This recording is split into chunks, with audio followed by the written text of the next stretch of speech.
Chapter 6. Pig and Pepper. For a minute or two she stood looking at the house and wondering what to do next, when suddenly a footman in livery came running out of the wood. She considered him to be a footman because he was in livery. Otherwise, judging by his face, only she would have called him a fish, and rapped loudly at the door with his knuckles. It was opened by another footman in livery, with a round face and large eyes like a frog, and both footmen, Alice noticed, had powdered hair that curled all over their heads. She felt very curious to know what it was all about, and crept a little way out of the wood to listen. The fish footman began by producing from under his arm a great letter nearly as large as himself, and this he handed over to the others, saying in a solemn tone, "For the Dutchess, an invitation from the Queen to play croquet." The frog footman repeated in the same solemn tone, only changing the order of the words a little, "From the Queen, an invitation for the Dutchess to play croquet." Then they both bowed low, and their curls got entangled together. Alice laughed so much at this that she had to run back into the wood for fear of their hearing her, and when she next peeped out, the fish footman was gone, and the other was sitting on the ground near the door, staring stupidly up into the sky. Alice went timidly to the door and knocked. "There's no sort of use in knocking," said the footman, "and that for two reasons. First, because I'm on the same side of the door as you are. Secondly, because they're making such a noise inside, no one could possibly hear you. And certainly there was a most extraordinary noise going on within, a constant howling and sneezing, and every now and then a great crash as if a dish or a kettle had been broken into pieces." "Please then," said Alice, "how am I to get in?" "There might be some sense in your knocking," the footman went on without attending to her, "if we had the door between us. For instance, if you were inside, you might knock, and I could let you out, you know." He was looking up into the sky all the time he was speaking, and this Alice thought decidedly uncivil. "But perhaps he can't help it," she said to herself. "His eyes are so very nearly at the top of his head. But at any rate, he might answer questions. How am I to get in?" she repeated aloud. "I shall sit here," the footman remarked, "till tomorrow." At this moment the door of the house opened, and a large plate came skimming out, straight at the footman's head. It just grazed his nose and broke into pieces against one of the trees behind him. "Or the next day, maybe," the footman continued in the same tone, exactly as if nothing had happened. "How am I to get in?" asked Alice again in a louder tone. "Are you to get in at all?" said the footman.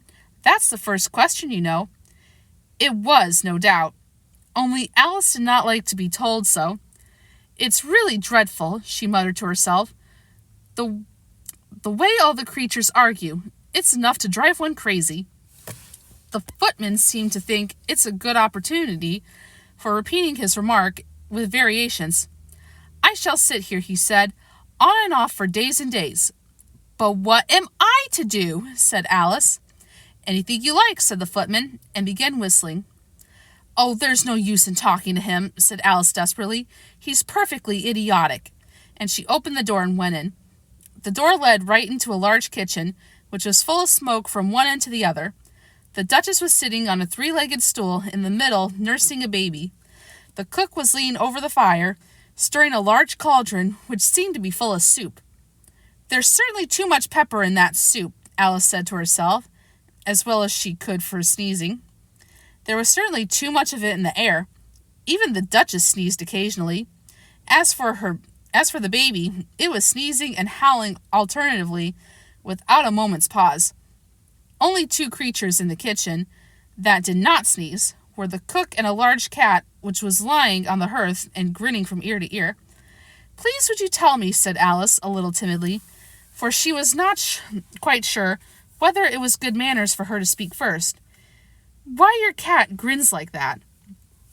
"It's a Cheshire Cat," said the Duchess, "and that's why. Pig." Alice said the last word with such sudden violence, that Alice quite jumped, but she saw in another moment that it was addressed to the baby and not to her, so she took courage and went on again.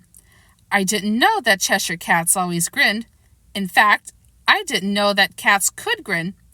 They all can, said the Duchess, and most of 'em do. I don't know of any that do, Alice said very politely, feeling quite pleased to have gotten into a conversation. You don't know much, said the Duchess, and that's a fact. Alice did not at all like the tone of this remark and thought it would be as well to introduce some other subject of conversation.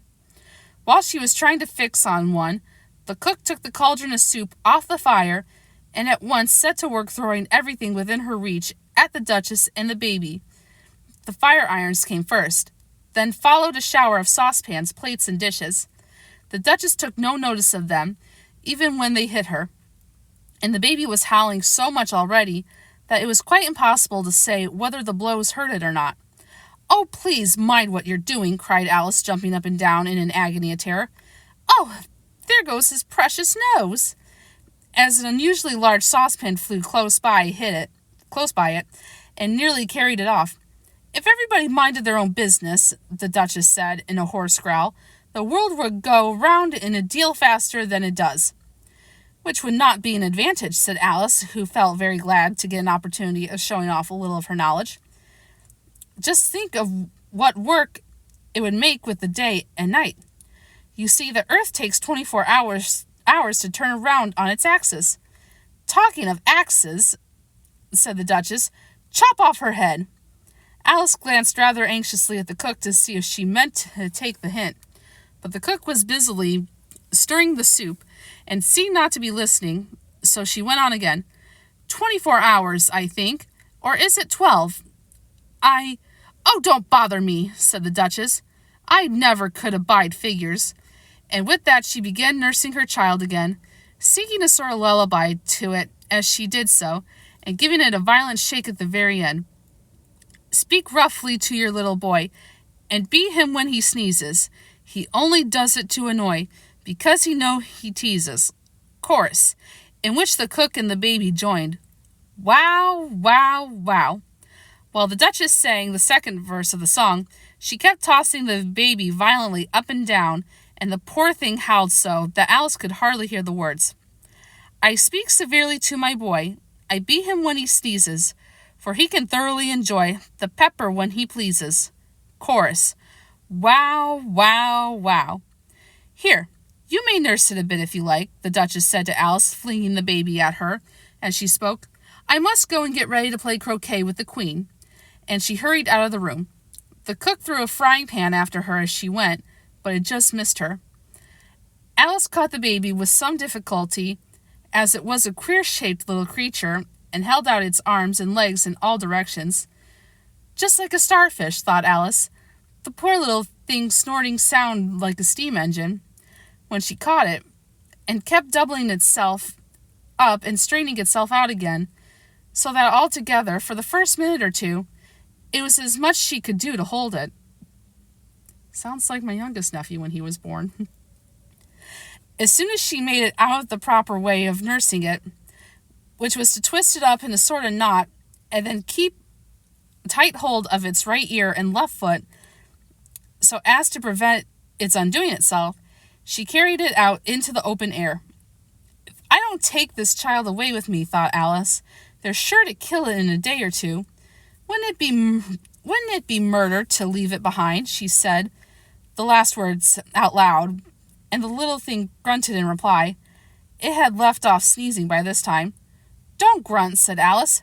That's not at all a proper way of expressing yourself. The baby grunted again, and Alice looked very anxiously into his face to see what was the matter with it.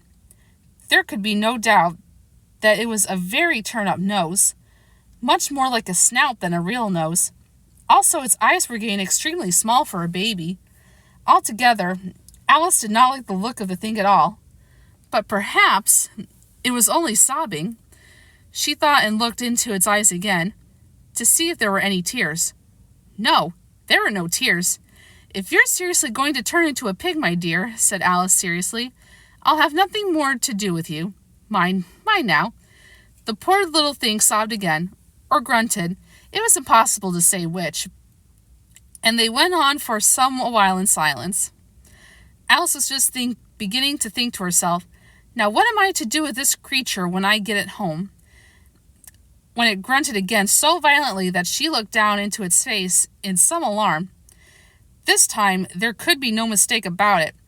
It was neither more nor less than a pig, and she felt it would be quite absurd for her to carry it any further.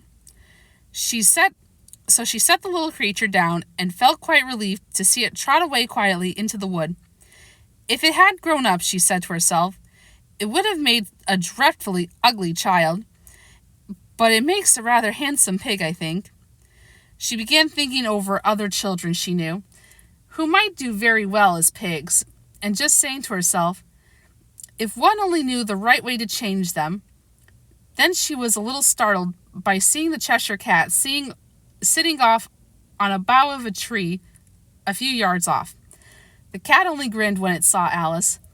It looked good-natured, she thought. Still, it had very long claws and a great many teeth, so she felt as it ought to be treated with respect.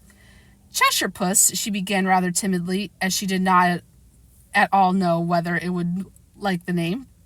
However, it only grinned a little wider. Come, it's pleased so far, thought Alice, and she went on. Would you tell me, please, which way I ought to go from here? That depends a good deal on where you want to get to, said the cat. I don't much care where, said Alice. Then it doesn't matter which way you go, said the cat. So long as I get somewhere, Alice added as an explanation. Oh, you're sure to do that, said the cat, if you only walk long enough. Alice felt that this could not be denied, so she tried another question. What sort of people live about here?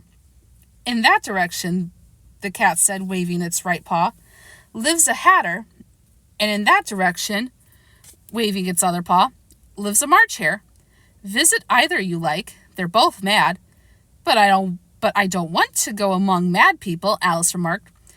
Oh, you can't help that, said the cat. We're all mad here. I'm mad. You're mad. How do you know I'm mad? Said Alice. You must be, said the cat, or you wouldn't have come here. Alice didn't think that proved it at all. However, she went on. And how do you know that you're mad? To begin with, said the cat, a dog's not mad. You grant that?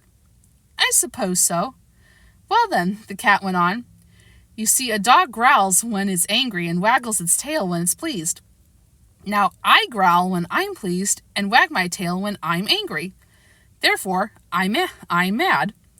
I call it purring, not growling, said Alice. Call it what you like, said the cat.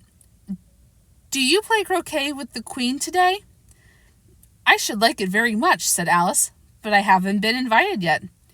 You'll see me there, said the cat, and vanished. Alice was not much surprised at this.